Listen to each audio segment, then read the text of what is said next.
පසුබිම තුල මම යම් නිරීක්ෂණ කීපයක් මේ ප්‍රධාන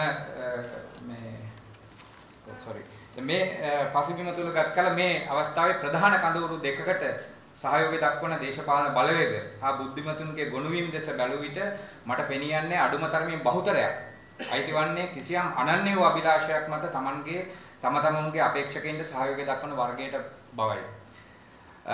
වෙනත් ආකාරයකට කියනවා නම් තම අපේක්ෂකයා හා ඔහුගේ අපේක්ෂකත්වය සම්බන්ධව කොයිතරම් ගැටලු සහ විවේචන ඇතත් ඔහු පරාජයට පත්වීම තමන්ට ඔරොත්තු නොදෙන දෙයක් නිසා ඔහු කෙසේ හෝ ජයගත යුතු යන මතයේ පිට කටයුතු කිරීමට මේ පිරිස් කටයුතු කිරීම සඳහා මේ පිරිස් වලට සිද්ධ වී තිබෙනවා. විවේචනාත්මක බුද්ධිමතාගේ කාර්යභාරය මීට වඩා වෙනස්. කවුද ජයගන්නේ හෝ කවුද පරාජය වන්නේ යන කාරණය ඔහුට හෝ ඇයට අදාළ නැත. අවශ්‍ය වන්නේ සිදුවන දේ දේශ විචාරාත්මකව දැකීමයි. දකින දේ කොන්දේසි විරහිතව සමාජයට ප්‍රක්ෂේපණය කිරීමයි. දැන් මෙම පදනම මත පිහිටා නිරීක්ෂණ කීපයක් ඉදිරිපත් කිරීමට මම කැමතියි. සාමාන්‍යයෙන් පවතින කතිකාව දිහා බැලුව විට කතිකාව තුළ වැඩි වාසියක් තියෙන්නේ විපක්ෂයට. එයින් අදහස් කරන්නේ ඡන්ද වැඩි කාටද කියන එක නෙමෙයි. මක්නිසාද ප්‍රධාන වශයෙන් ආණ්ඩුව සහ ඒවට ගොනු වී ඇති කොටස් වල දේශපාලන හැසිරීම දේශ බැලුව විට විශේෂයෙන්ම රජයේ පාලනය වෙන මාධ්‍ය යොදා ගන්න ආකාරය, රාජ්‍ය දේපල මැතිවරණ ක්‍රියාවලිය තුල පරිහරණය කරන ආකාරය, මැතිවරණ නීති රීති සම්බන්ධයෙන් දක්වන ආකල්ප වගේ දේවල් බලපුවාම ඒ තුල මම හිතන්නේ මගේ අදහස ඒක තුල බෙහෙම පිළිකුල් සහගත භාවයක් තිබෙනවා. මේ නිසා මෙම පිළිකුල ආණ්ඩුවට එරෙහිව පාවිච්චි කිරීමට විපක්ෂයට වැඩි හැකියාවක් තිබෙනවා. මේ නිසා උන්ට කතිකාව තුළ යම්කිසි වැඩි හයියක් ලැබිලා තියෙනවා. මේක එක නිරීක්ෂණයක්.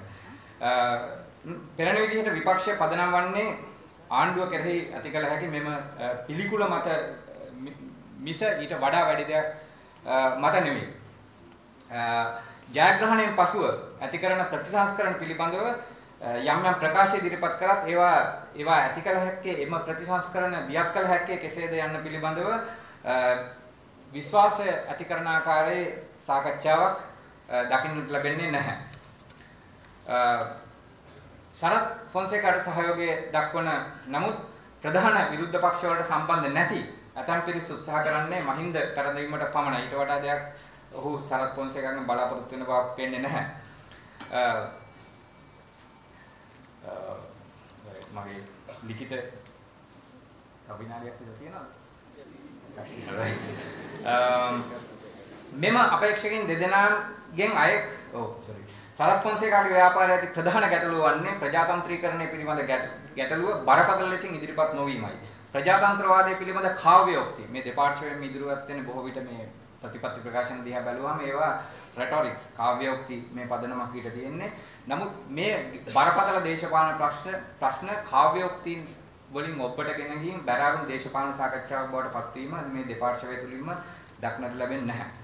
මෙම අපේක්ෂකයන් දෙදෙනාගෙන් අයෙක් ජයග්‍රහණය අනිවාර්යයෙන් ජයග්‍රහණය කරනු නැත. නමුත් අප ඉදිරියේ ඇති ගැටලු වලට අදාළව ගත් කල එම ප්‍රතිඵලය ඒ තරම් සාධනීය පිළිතුරක් වේයි සිටීමට ඉඩක් නොමැත.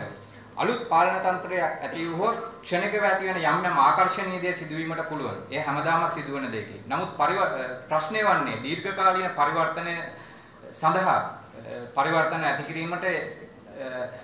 කිරීමට ඇති හැකියාව පිළිබඳ ගැටලුවයි. ඒ පිළිබඳව බුද්ධිමය සංවාදයක් රටේ තුල ප්‍රධාන ධාරාවේ දේශපාලන සංවාදය තුල දක්වන බව පේන්නේ නැහැ. විවේචනාත්මක බුද්ධිමතුන්ගේ කාර්යභාරය වන්නේ එවැනි විවේචනාත්මක කතිකාවක් ගොඩනැගීම සඳහා දායක වීමයි.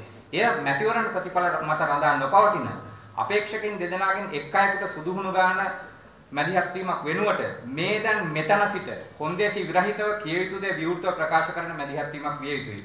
27 වෙනිදා උදෑසන වන විට සරත් ෆොන්සේකා හෝ මහින්ද රාජපක්ෂ ජයගෙන සිටිනු ඇත. නමුත් මා හිතන ආකාරයට එම ප්‍රතිඵලය කවරක් වුණත් අපේ කාර්යභාරය වන්නේ දීර්ඝකාලීන වෙනසක් වෙනුවෙන් විවේචනාත්මක සංවාදයක් සමාජගත කිරීමට උත්සාහ කිරීමයි. බොහොම ස්තුතියි.